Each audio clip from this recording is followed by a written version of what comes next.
Paborito kong pagkain. So, sa salitang paborito, ito ay gusto kong kainin at kaya ko itong kainin ng maraming beses na hindi ako nagsasawa. Kinain ko ito kagabi. Umorder ako ng 2 pares ng na may puso para kanin dahil nanabik ako na kainin ito.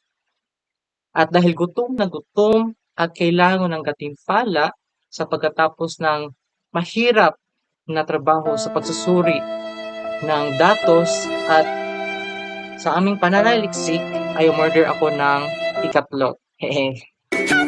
Ito ay wala nang iba, rellenong bakit gusto ko ang rellenong alimango? Tingnan mo nga ito. Napakasarap. Ang sarap nito ay dahil ang laman ng alimango ay ginisa sa bawang at sibuyas at nilagyan pa ng sangkap tulad ng baboy, patatas at carrot.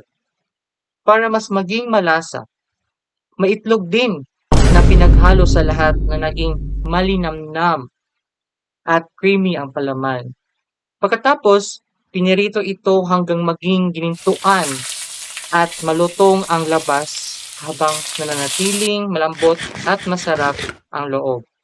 At syempre, dahil ito ay tunay na alimango at may alige pa, talagang lalabas ang mayaman at natural na lasa ng alimango. So bakit rellenong alimango? Rellenong alimango dahil masarap ang palaman, malinamnam at krema ang tekstura, malutong ang panlabas at walang tatalo sa lasa ng alimango.